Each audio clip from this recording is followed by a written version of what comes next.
Assalomu alaykum azizlar. Sizning salomatligingiz uchun xizmat qiladigan dasturimizga bugun Respublika Dermatovenerologiya va kosmetologiya markazi direktori, oliy toifali shifokor, tibbiyot fanlari doktori professor Ulug'bek Yusufxonovichni taklif etganmiz. Assalomu alaykum Ulug'bek aka, xush kelibsiz.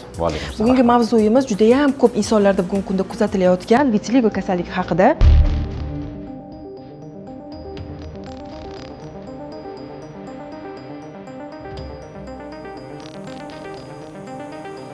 Keling shu mavzu haqida kengroq gaplashsak. Umidaxon, vitiligo masalasi juda ham biz ham respublikada dolzarb deb hisoblanadi, lekin bu muammoga qaraydigan bo'lsa, bu bemorni o'ldirmaydigan kasal.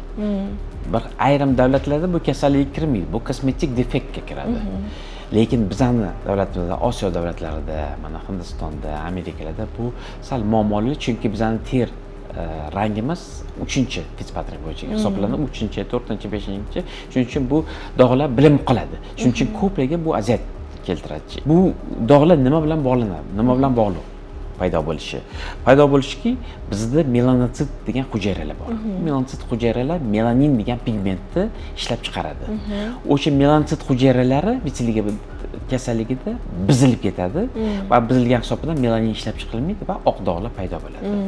Lekin bu oq dog'lar nimaga bizda, mana O'rta Osiyoda, ko'p davlatlarda eskidan mana pes, moxov deydi, har doim hulam kelingan, chunki oldin moxov degan kasal bo'lardi.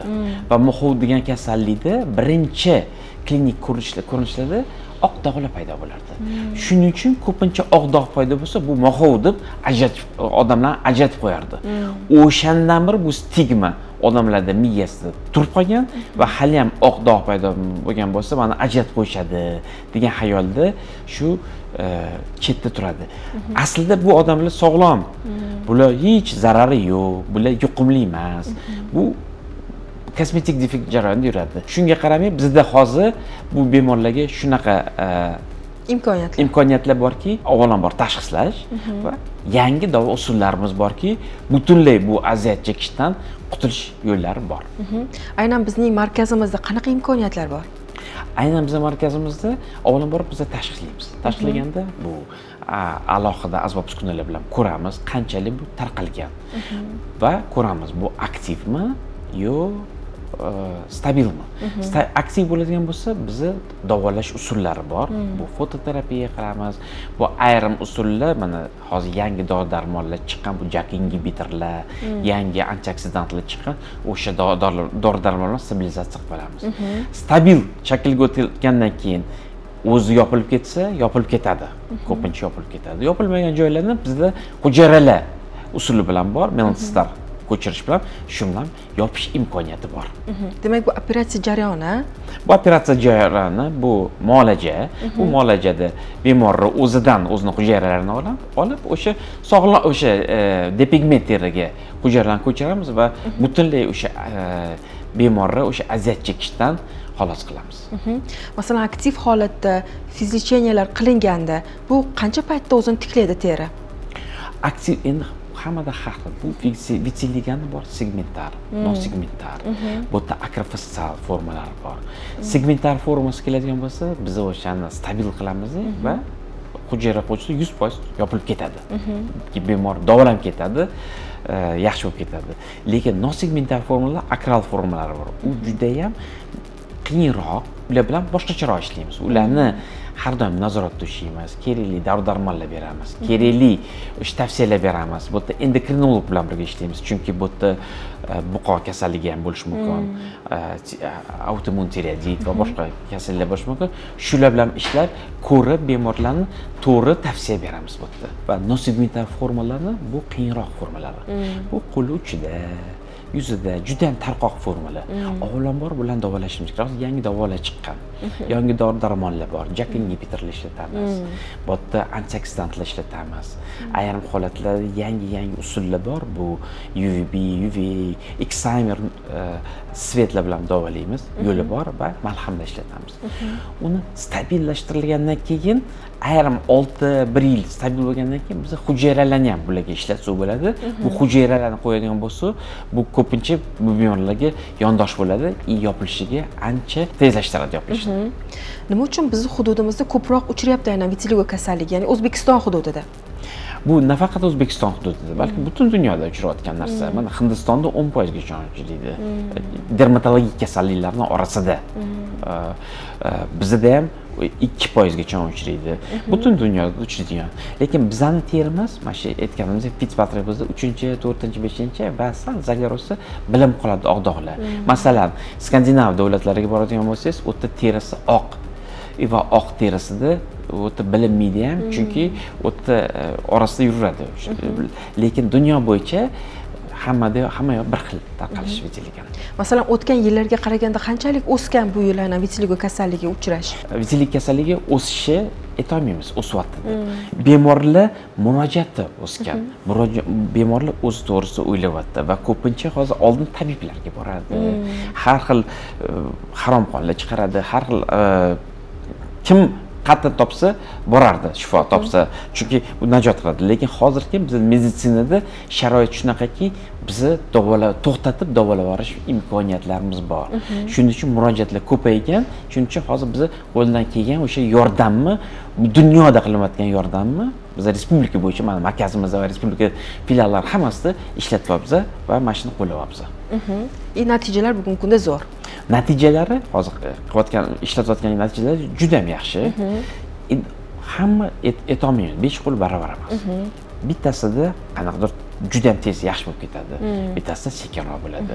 Har bitta odamga individual yondosh beramiz. Individual yondosh bergandan keyin har bittasini alohida e'tiborga olib, alohida davolaymiz. Shaxsan o'zim guvoh bo'lganman operatsiya jarayonida, demak bemorni o'z og'zidan eshitganman. Haqiqatdan operatsiya bo'lgan, bir necha yildir oldin bitgan o'sha terilar tiklangan, lekin uni boshqa a'zosida bugungi kunda yana operatsiya bilan bizga murojaat qilib, muvaffaqiyatli o'tgani uchun murojaat qilganini o'zim guvohi bo'lganman. Va yana bir savol tug'iladi, bolalarda, yosh bolalarda vitiligo kasalligini uchrayotganligi yoki bu irsiymi? Bu irsiy desak ham bo'ladi, chunki bu genetik predisposition deyiladi. Bu genetikada bo'lsa, bu bo'ladi, lekin hammada ham bu ko'rinmaydi. Chunki bu yerda ayrim omillar bo'lishi kerak, paydo bo'lishi kerak. Bu stress, bu ekologik, bu boshqa o'ziga yarasha omillari, har xil dori-darmon ishlatish omillari bor. O'sha omillari ko'pincha stress bo'ladi. O'sha ishlatilishi u genetik o'sha ko'rinish beradi bu vitiligo. Bolalarda ham bu bor, tarqalgan bolalarda ham bo'ladi. Lekin ko'pincha bolalarda nima qilamiz? Biz terapevtik davo o'tkazamiz. Eng asosiy sabiylashtirib olamiz. Agardiki bu xirurgik qilmaymiz, agardiki ko'pincha bolalarda yopiladi yoki o'sha nazorat o'tkazamiz. Agarda yopilmagan bo'lsa, bu sekin-sekin biz yangi usullar, xirurgik usullarni ishlatib, hujayralarni qo'yib, bolalarga yordam beramiz yopib olishga o'sha oq dog'larni. Xabarimiz bor, aynan vitiligo kasalligini davolash uchun yangi texnologiyalar kashf qilinmoqda. Siz tinmay izlanishdasiz. Har bir davlatga borib vitiligo kasalligini davolashda nimalar bu o'rganilyapti o'zi, nimalar qo'llanilyapti, izlanyapsiz bugungi kunda. Xo'sh, yangiliklar nima bugungi kunda aynan o'sha kasallikni davolash uchun? Vitiligo mana ko'ryapmizki, hujayra melansitlarni buzilishda. Melansit buzilishda TNF alfa, interleykin 17 ni ko'ryapsiz. Nima qilish kerak? Mana masha tegidan molekulyar urovenda qilishimiz kerak. Biz steroidlar ishlatamiz, dexametazon, qolgan dorilarni ishlatamiz, minipuls terapiyada ishlatamiz. Lekin hozir yangi usullardan chiqqan JAK inhibitorlar. Bu JAK inhibitorlar o'sha sitokinlarni bloklab, hujayralarning buzilishiga olib kelmaydi va o'sha sekin sog'lom teri paydo bo'lishiga olib keladi. Lekin uni ham bilib, to'g'ri tavsiya qilib bilish kerak, chunki u yerda juda ham xili ko'p va nojo'ya ta'sirlari ham o'ziga yarasha bor. Shuning uchun mana dunyo bo'yicha nimaga yurib o'rganyapmiz biz? Chunki yangilar paydo bo'lyapti, lekin o'ziga yarasha nojo'ya ta'sirlari ham bor. Boshqa tizimga ta'siri bor. O'sha tizimga ta'sir qilmaydigan, o'sha odamga to'g'ri keltiradigan dorini ishlatib, ertaga bu kasallikdan xalos qilishga o'sha yordam berish uchun yurib izlanishlar qilyapmiz. Mana hozir ko'p dorilar chiqqan, o'sha ruxoltinib, tafottinib, baricitinib, ko'p dorilar chiqyapti. O'shalarni ishlatishda hozir sekin-sekin ancha tajribamiz oshdi va bemorlarga hozir bularni qo'llayapmiz. Operatsiya jarayonlari homiladorlarga mumkinmi yoki yosh bolalarga? Operatsiya jarayonlari yosh bolalarga, masalan, 7 yoshgacha biz qilmaymiz. Chunki u yerda bola bezovta bo'ladi va bizda terapevtik usul qilsa bo'ladi. Homilador ayollarda biz homiladorlarga ham qilmaymiz. Nimaga? Chunki homila paytida vitiligo kasalligi sal qimmatlaydi. Chunki organizmda o'zgarishlar bo'ladi, immun o'zgarishlar ham bo'ladi va vitiligo ko'pincha ko'payadi. o'shanga o'tda homiladorlik har xil dorilar ham ishlatish mumkin emas, chunki u homilaga ta'sir qiladi. Shunaqa dori-darmon beramizki, homilaga ta'sir qilmaydigan, shu holatini saqlab qoladigan, balkim yordam beradigan dori-darmon beramiz va homila keyin ko'zlari yorilgandan keyin biz u bemorlar bilan ishlaymiz. Bugungi kunda aynan tomoshabinlarga qiziqda, ularni qiziqtiradi. O'sha vitiligo kasalligi ularda uchramasligi uchun, vitiligo kasalligidan yoki qutulish uchunmi, baribir ular uy sharoitida qanaqadir chora-tadbirlarni qo'llashga harakat qilishadi. O'zi umuman bu kasallikka chalinmaslik uchun nimalarni tavsiya etasiz? Sog'lom turmush tarzi, avvalambor. Sog'lom turmush tarzi bu o'ziga qarab, stressdan xalos bo'lib, sport bilan shug'ullanib, to'g'ri ovqatlanish, mana 5000 qadam, 10000 qadam hozir ko'rsatilyapti. O'zi eng avvalambor inson o'ziga qarash kerak. Mana shu sog'lom ovqatlanish, sog'lom turmush tarzini qiladigan bo'lsa, mana shu katta shu omillardan ko'pini kamaytiradi. Birinchidan, ikkinchidan, agardaki oqdog' bu narsa paydo bo'lsa, ish qilish kerak emas. Ko'pincha kirib ish qilishadi, hammomlarga kirib, yo boshqa tabiblarga borib harom qonlar chiqarishadi. Yo'q, shifokorga murojaat qilinglar va shifokor to'g'ri tavsiya beradi. To'g'ri tekshirish yondosh beradi, chunki bu yerda buqoq kasalligi ketyaptimi, yo boshqa yondosh kasalliklar ko'rib oladi va o'shanga qarab to'g'ri yondosh berib, shu kasallikdan xalos bo'lishga yordam beradi. Sababi aynan vitiligoni davolayman deb boshqa bir kasallikni qo'zg'atib qo'yishi mumkin, to'g'rimi?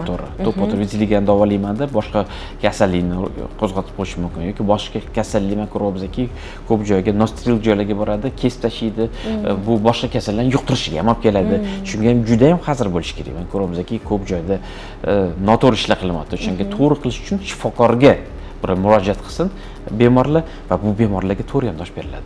Aynan ushbu kasallikni davolaydigan shifokorlarimiz, demak, dermatovenerolog shifokorlar hisoblanishadi. Dermatovenerolog shifokorlar mana aynan shu vitiligo kasalligini davolaydigan shifokor hisoblanadi. Ulug'bek Yusufxonovich, aynan vitiligo kasalligi autoimmun kasallik hisoblanadimi? Vitiligoni kelib chiqishida 5 ta teoriya bor. Autoimmun, neyro peroksidatsiya ketyapti, antioksidatsiya, lekin asosiy bu autoimmun. Shuning uchun autoimmun bo'lgandan keyin biz o'sha autoimmunga qaragan dori-darmon ishlatamiz, lekin bu yerda antioksidantlar sistemaga ham qaraymiz va boshqa teoriyalarga qarab o'shalarni ham dori-darmon ishlatamiz. Lekin autoimmun bu yerda ko'proq rol o'ynaydi. Kasallikni davolash jarayonida yosh bolalarda tiklanish tezroq bo'ladimi yoki yosh kattalardami? Asosan yosh bolalarda bo'lsa kerak ekan tiklanish. Tiklanish hammada har xil. Chunki kattalarda ham tiklanib ketadi. Chunki yosh bolalarda ham tiklanib ketadi. Bu shakliga qarab. Chunki buni shakli aytdim-ku, segmentar bor, nosegmentar bor, akrofassal formasi bor. Shakliga qarab, agardiki juda ham progressiya tushgan bo'lsa, bir xil payt bo'ladiki, mana esingizda bo'lsa Michael Jackson. Michael Jacksondan vitiligo bo'lgan. Oppoq bola, qora tanli odam, lekin oppoq. Nima uchun? Chunki unda vitiligo shunchalik tarqalib ketganki, 80%. O'sha 80% bo'lgandan keyin 20% qora dorilar qolgandan keyin o'sha qora dorilarni oqartirishganda oppoqqina bo'lgan, xuddi boshqacha odam bo'lgan. Xuddi shunaqa o'sha shakliga qarab hammada har xil kechadi. Bolalarda ham, kattalarda ham. Lekin o'shani eng asosiy to'xtatib olishimiz kerak va o'sha qoraytirib repigmentatsiya holatiga olib kelishimiz kerak. O'zi vitiligo nima deydi, ko'payadigan kasallikmi? Masalan, oq dog'lar ko'payib ketishi mumkinmi? Ha, vitiligo bu ko'payadigan kasallik. Bunga qaramasa, chunki ko'paymaydigan turi ham bor, shakli bor. Segmentar turi, boshida to'xtatsa va nosegmentar turi bo'lsa, bu ko'payadigan kasallik kiradi. Buni davolashimizga to'xtatishimiz kerak. Lekin bir payt shunaqa bo'ladiki, bemorlarga men aytaman, kelganda xohlasang davolasa bo'ladi, xohlasang davolamasa bo'ladi. Davolamaydigan bo'lsa, men aytaman nima qilishi, qanaqa turmush tarzi olib borishi, mana shu saqlab qolish uchun. Va bir xilla 80%, 90% oqargan bo'ladi, buni ularga yordam beramiz, oqartirishga bir xil bo'lishiga bilintirmaydi. U kasallik ham da xolos bo'ladi, lekin unga ham o'ziga yarasha parvarishlar bor, o'ziga yarasha bemorga biz to'g'ri tasavvur berishimiz kerak, ertaga oftobda kuyib qolmaslikka va to'g'ri teriga parvarish qilish uchun. Ulug'bek Yusufxonovich, umuman olganda o'zi vitiligo kasalligi juda ham keng mavzu. Uni aynan mana shu dasturni o'zida yoritishning imkoni yo'q. Demak, keyingi dasturlarimiz yana bizga savollar yo'llashsa, ularning savollaridan kelib chiqib, dasturimizni yana ham kengroq boyitib, ularning e'tiboriga havola etamiz. Albatta. Eng quvonarlisi nima? Aynan Respublika dermatovenerologiya va kosmetologiya markazida vitiligo kasalligini davolash uchun shunaqa ko'p imkoniyatlar borki, aynan murojaat qilgan bemorlar bugungi kunda terilarini tiklanganidan, kasallik davolanayotganidan xursand. Mana shu narsa bizni xursand qiladi. Tashrifingiz uchun minnatdorchilik bildiramiz. Keyingi dasturlarimizda albatta sizni kutib qolamiz. Bizga savollaringiz bo'lsa, bemalol yo'llashingiz mumkin. Dasturlarimizni kuzatishda davom eting.